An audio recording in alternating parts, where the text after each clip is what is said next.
4 నెలల్లోనే కూటమి ప్రభుత్వంపై తీవ్ర వ్యతిరేకత వచ్చిందన్నారు మాజీ సీఎం వైఎస్ఆర్సీపీ అధ్యక్షుడు వైఎస్ జగన్. సూపర్ 6 లేదు, సూపర్ 7 లేదన్నారు. చంద్రబాబు మోసాలపై ప్రజలు ఆగ్రహంతో ఉన్నారన్నారు. స్కూల్స్, చదువులు, విద్యా దీవెన, వసతి దీవెన, అమ్మఒడి, ఆరోగ్యశ్రీ, ఆస్పత్రులు, డోర్ డెలివరీ, వాలంటీర్ వ్యవస్థ ఇలా అన్నీ పోయాయన్నారు వైఎస్ జగన్. రైతు భరోసా, వ్యవసాయం కూడా పోయిందన్నారు. అన్ని అంశాల్లో పరిపాలన కుప్పకూలిపోయిందని, విద్య, వైద్యం, వ్యవసాయ రంగాల్లో రాష్ట్రం తిరోగమనంలో ఉందన్నారు. రాష్ట్రంలో రెడ్ బుక్ పాలన సాగుతోందన్నారు వైఎస్ జగన్. రాష్ట్రంలో లా అండ్ ఆర్డర్ ఎక్కడా కనిపించడం లేదన్నారు. పారదర్శకత అనేది ఎక్కడా లేదన్నారు. విజయవాడ వరద బాధితుల కష్టాలు వర్ణనాతీతంగా ఉన్నాయన్నారు మాజీ సీఎం వైఎస్ జగన్. వరద బాధితులకు ఎన్యూమరేషన్ సరిగా చేయలేకపోయారని, కలెక్టర్ కార్యాలయం చుట్టూ బాధితులు తిరగాల్సిన పరిస్థితి ఏర్పడిందన్నారు. తమకు నచ్చిన వారికి మాత్రమే పరిహారం ఇస్తున్నారని, రాష్ట్రంలో పరిపాలన ఘోరంగా తయారైందన్నారు. అందుకే ప్రజలను డైవర్ట్ చేయడానికి తెరపైకి కొత్త టాపిక్స్ తెస్తున్నారన్నారు వైఎస్ జగన్. వీళ్లు చేసిన పనులతో దేవుడికి ఆగ్రహం తెప్పిస్తున్నారని అన్నారు.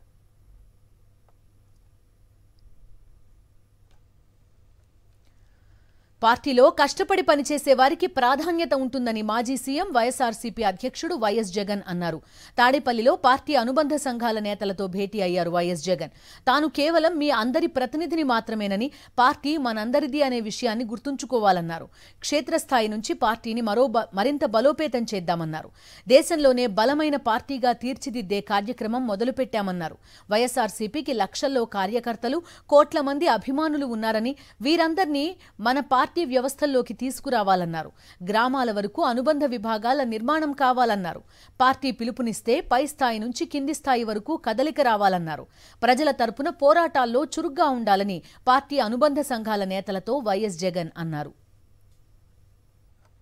ఒక స్ట్రక్చర్డ్ పద్ధతిలో పార్టీ బలోపేతానికి గ్రామ స్థాయి నుంచి పార్టీ ఆర్గనైజ్డ్ స్ట్రక్చర్గా తయారు చేయడం కోసం, ఆర్గనైజ్డ్గా ఉండేదానికోసం బిల్డింగ్ స్ట్రక్చర్ తీసుకొచ్చే కార్యక్రమం చేస్తూ ఉన్నాం. ఆ దిశగా అడుగులు సీరియస్గా వేస్తూ ఉన్నాం. ఇప్పటికీ 4 నెలలు అయిపోయింది. ఇప్పటికే ప్రభుత్వం మీద వ్యతిరేకత గమనిస్తూనే ఉన్నాం. ఒక పక్క సూపర్ 6లు లేవు, ఒక పక్క సూపర్ 7లు లేవు, ఒక పక్క అబద్ధాలు అన్నది మోసం కింద కన్వర్ట్ అయిపోయింది. మోసం కింద కన్వర్ట్ అయింది, కోపం కింద కన్వర్ట్ అవుతుంది ప్రజల్లో. అన్ని విషయాలలోనూ ఈ ప్రభుత్వం పూర్తిగా అన్ని రకాలుగాను ఇదే రకమైన కొలాప్స్ అయ్యే పరిస్థితిలోకే పాలన ఉంది. స్కూళ్ళు పోయినాయి, ఫీజు రీయింబర్స్మెంట్లు పోయినాయి, హాస్పిటళ్ళు పోయినాయి, ఆరోగ్యశ్రీలు పోయినాయి, ఆరోగ్య ఆశ్రయాలు పోయినాయి, డోర్ డెలివరీ పోయింది, జన్మభూమి కమిటీలు వచ్చినాయి. సో ఎన్ని కనిపిస్తూ ఉన్నాయండి. చదువులు లేవు, చదువులు పోయినాయి, వ్యవసాయం పోయింది, పెట్టుబడి సాయం పోయింది, ఫ్రీ ఇన్సూరెన్స్ పోయింది, ఆర్బీకేలు పోయినాయి, అన్నీ పోయినాయి.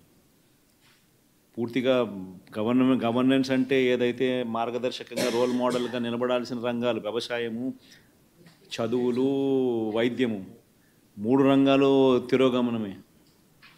గవర్నెన్స్ అనేది లేదు.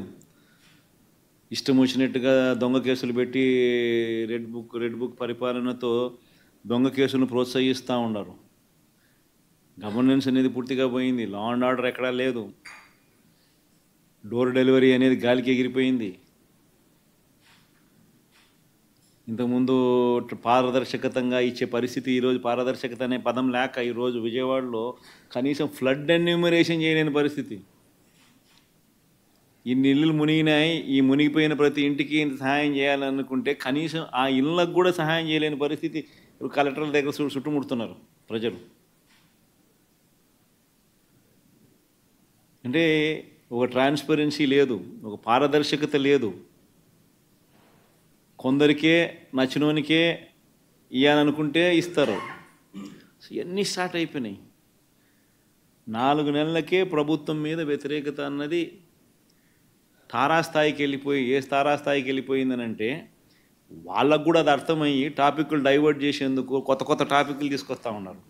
పార్టీ కోసం ఎవరైతే పనిచేసినారో, పార్టీ కోసం ఎవరైతే కష్టపడినారో, పార్టీ కోసం ఎవరైతే నష్టపోయినారో వీళ్ళే ఆ బాధ్యతల్లో ఉంటారు.